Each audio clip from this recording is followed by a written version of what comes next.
नमस्कार मैत्रिणींनो. आपण सगळेच दिवसभर काम करून बाहेरची धावपळ करून जेव्हा घरी परत येतो तेव्हा आपल्याला घरात शांतता, आनंद आणि समाधान मिळावं असं सगळ्यांना वाटत असतं. पण कधी कधी घर सुंदर असून पण घरातलं वातावरण जड, तणावपूर्वक आणि नकारात्मक वाटू लागतं.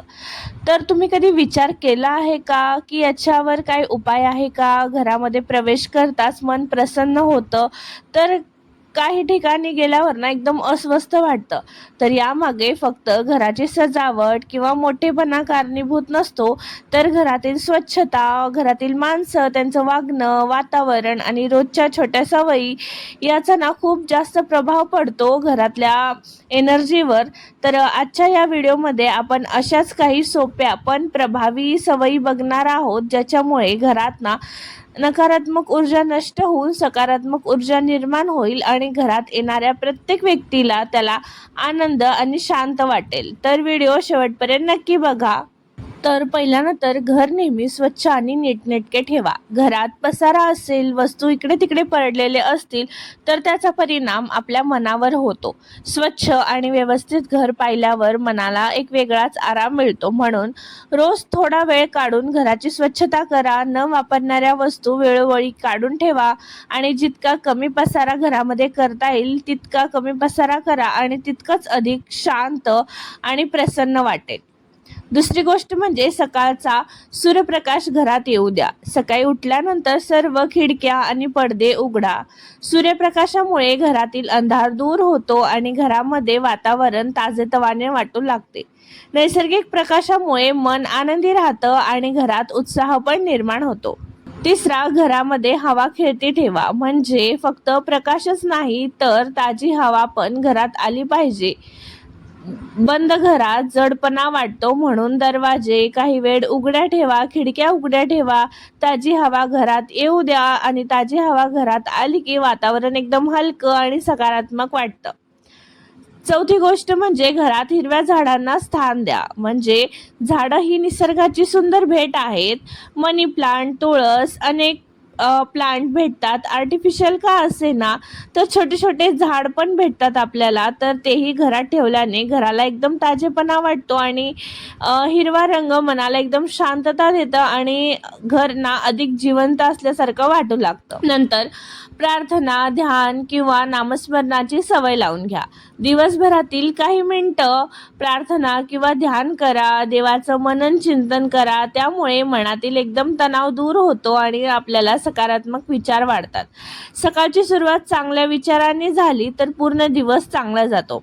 आणि देवाकडे दिवाबत्ती लावणे, पूजा करणे ह्याच्यामुळे पण घरामध्ये खूप पॉझिटिव्ह असं वातावरण निर्माण होतं. तर नक्कीच हे सर्व गोष्टी ना तुम्ही ट्राय करा.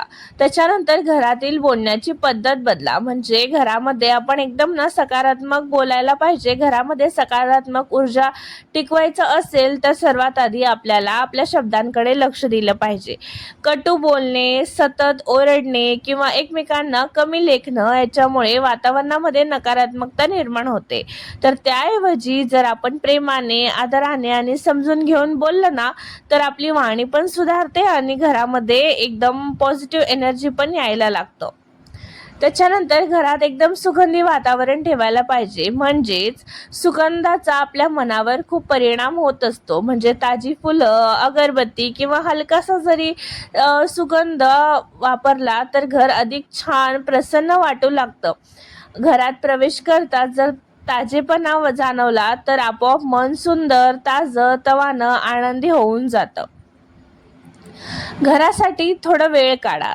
म्हणजे आजच्या धावपळीच्या युगामध्ये आपल्याला स्वतःसाठी पण वेळ नाही आहे आणि आपल्या फॅमिलीसाठी तर वेळ बिलकुलच नाही आहे. म्हणून एकमेकासाठी वेळ काढणं खूप जास्त महत्त्वाचं आहे आणि एकमेकासोबत वेळ घालवणंही तितकंच खूप जास्त महत्त्वाचं आहे.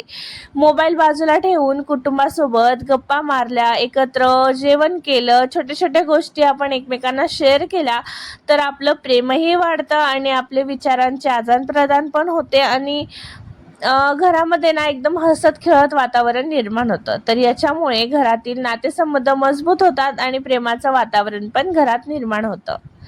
कृतज्ञता व्यक्त करण्याची सवय लावा. म्हणजे आपल्याकडे जे आहे त्याच्याबद्दल आपण नेहमीच ना देवाचे आभार मानले पाहिजे. रोज रात्री झोपण्यापूर्वी दिवसातील 3 गोष्टी आठवा. म्हणजे आपण दिवसभरामध्ये काय केलं, कोणती गोष्ट आपण बरोबर केली, कोणती गोष्ट चुकीची केली, तर हे कसं असं करायला पाहिजे होतं का? तर या सर्व गोष्टींना आपण झोपण्याआधी आठवले पाहिजे आणि त्याच्यानुसार आपलं उद्याचा दिवस कसं होईल तर त्याचा विचार करून ना आपण दिवसाचं शेवट केलं पाहिजे. त्याच्यामुळे मनात एकदम सकारात्मकता वाढते आणि आपल्या जीवनामध्ये खूप मोठे असे बदल होतात. तर स्वतःचं निरीक्षण आपण बारकाईने केलं पाहिजे रात्री झोपण्याआधी. सकाळी एकदम शांत संगीत ऐका. म्हणजे सकाळी उठल्यावर आपलं मन एकदम प्रसन्न होतं. आपल्याला जे काही बर्डन असेल कालच्या दिवसभराचं ते सगळं शांत होतं. आपलं माइंड पण फ्रेश राहतं आणि सकाळी सकाळी अशा फ्रेश वातावरणामध्ये जर आपण भक्तिगीतं ऐकले, मंत्र ऐकलं किंवा मग शांत असं संगीत, मधुर संगीत ऐकलं तर नक्कीच आपल्या वातावरणामध्ये तर प्रसन्नता निर्माण होतेच. आपल्या मनामध्ये, डोक्यामध्ये आपलं मन पण एकदम छान प्रसन्न होऊन जातं आणि घरातील प्रत्येक व्यक्तीचा दिवस चांगल्या मूडने सुरुवात झाली असेल तर दिवसाचा शेवट पण छान होण्यास मदत होते. नकारात्मकता कमी करा. म्हणजे आपल्या जीवनामध्ये जर सतत वाद, तक्रार, राग किंवा नकारात्मक ऊर्जा येत असेल तर ह्याच्यामुळे ना घरामध्ये पण नकारात्मकता निर्माण होते. तर आपल्यामध्ये जे काही समस्या असतील ते तुम्ही शांतपणे सोडवा. जास्त आरडाओरड करू नका. एकमेकांना शांतपणे बोला. त्याच्यामधून काही ना काही मार्ग निघेलच. तर म्हणून आपण एकमेकांसोबत असं भांडण वगैरे करण्यापेक्षा छान बोलून हसत खेळत राहिलं पाहिजे. आणि जे काही आपल्या मनामध्ये विचार येतात, जे काही राग वगैरे असेल तर ते शांतप्रमाणे बोलून ते सॉर्ट आउट केलं पाहिजे. त्याच्यामुळे घराचं वातावरण नेहमी ना तणावपूर्वक ठेवू नका, नेहमी आनंदी ठेवा. नंतर स्वयंपाकघर एकदम स्वच्छ ठेवायला पाहिजे. आणि दिवसभर म्हणजे गृहिणी तर जे घरामध्ये राहते स्त्री, तिचं अर्ध्यापेक्षा जास्त दिवस ना किचनमध्ये जात असतं. त्याच्यामुळे तिला किचन जेवढं स्वच्छ ठेवता येईल तेवढं स्वच्छ ठेवायचं. कारण आपलं जास्त वेळ तिथेच जातं आणि किचन बघून आपलं मन पण प्रसन्न होतं. त्याच्यामुळे घरात सर्वात महत्त्वाचा भाग असतो किचन. किचन स्वच्छ असेल तर संपूर्ण घर व्यवस्थित असल्यासारखं वाटतं. आणि रात्री झोपण्यापूर्वी गॅस ओटा स्वच्छ केलं पाहिजे, गॅस स्वच्छ केलं पाहिजे, सिंक स्वच्छ करायचं आणि जे आपण जेवलेले भांडे वगैरे आहेत ते सगळं क्लीन करायचं. आणि घर ना झाडून वगैरे घेता येत असेल तर रात्री नक्कीच झाडून घ्या. त्याच्यामुळे खूप छान वाटतं, मनाला प्रसन्नता पण भेटते आणि आपलं घर पण एकदम छान नीटनेटकं दिसायला लागतं. आणि नंतर घरात हसण्याचा आवाज कायम ठेवा. म्हणजे जर तुम्ही कोणत्याही गोष्टीने भांडलात, चुकून वगैरे असेल तरीही ती गोष्ट तेव्हाच मिटवा. त्याला जास्त लांबलचक ओढत नेऊ नका. आणि घरामध्ये एक व्यक्ती अशी असते म्हणजे तिला पूर्ण घर सांभाळावं लागतं.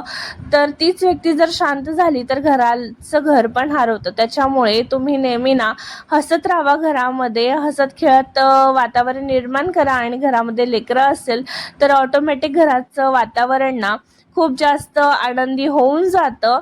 तर ज्या घरामध्ये हसणं, खेळणं, आनंद, प्रेम असतं तर ते घर आपोआप सकारात्मक ऊर्जेने भरलेलं होऊन जातं. तर अशा छोट्या छोट्या गोष्टीमध्ये आपण आनंद शोधला पाहिजे आणि आपलं जीवन ना छान असं सार्थक केलं पाहिजे. त्याच्यानंतर ताजी फुलं घरात ठेवा. ताज्या फुलामुळे घराचं सौंदर्य तर वाढतंच, तसंच वातावरणामध्ये आनंददायी एनर्जी पण निर्माण होते. त्याच्यामुळे फुलांची सजावट महागडी असण्याची गरज नाही आहे. तर छोटासा फुलदाणीचा गुच्छा पण आपल्याला पुरेसं होऊन जातं. आणि देवाकडे रोज तुम्ही फुलं ठेवले तर अतिउत्तमच आहे. त्याच्यामुळे आपल्याला घरामध्ये खूप जास्त सकारात्मक बदल होण्यास पण मदत होते. त्याच्यानंतर एकमेकाबद्दल आपल्या मनामध्ये प्रेम, आदर, सहकार्याची भावना तर असायलाच पाहिजे. सकारात्मक ऊर्जा निर्माण करणारी सगळ्यात महत्त्वाची गोष्ट असते ती म्हणजे घरातील माणसं. जर घरातील माणसं एकमेकाचा तुम्ही आदर करत असाल, एकमेकांना गरजेनुसार मदत करत असाल आणि सगळेजण तुम्ही सोबत प्रेमाने राहत असाल तर नक्कीच आपलं घर एकदम सकारात्मक ऊर्जेने भरून जातं आणि घर सुंदर घर भिंतींनी नाही तर त्यात राहणाऱ्या माणसाच्या स्वभावाने बनतं. तर मित्रमैत्रिणींनो, घरामध्ये सकारात्मक ऊर्जा निर्माण करण्यासाठी हे ना कोणतेही चमत्कारिक उपाय आपल्याला करायचं गरज नसतं. फक्त घरामध्ये स्वच्छता, प्रेम, आदर, आनंद, संवाद, कृतज्ञता आणि चांगल्या सवयी या सगळ्यांचा ना आपल्या जीवनात जर आपण अनुकरण केलं तर आपलं घर आपोआप शांत, सुंदर आणि आनंददायी बनून जातं. तर तुम्हाला वरीलपैकी सगळ्यात जास्त महत्त्वाचं कोणतं पॉईंट वाटलं मला ते नक्कीच कमेंटमध्ये सांगा. तुम्हाला कोणतं उपाय जास्त आवडलं ते नक्कीच कमेंट करा मला. आणि हा व्हिडिओ तुम्हाला कसं वाटलं प्लीज मला तेही सांगा. आणि पुढचा व्हिडिओ तुम्हाला कोणत्या टॉपिकवर बघायला आवडेल तेही मला सांगा. आणि हा जर व्हिडिओ तुम्हाला थोडं जरी आवडला असेल तर प्लीज व्हिडिओला लाईक करा, शेअर करा आणि अशाच माहितीसाठी माझ्या चॅनल नक्की सबस्क्राईब करा. तर चला भेटूया पुन्हा एका अशाच व्हिडिओमध्ये. तोपर्यंत सगळ्यांना बाय बाय, धन्यवाद.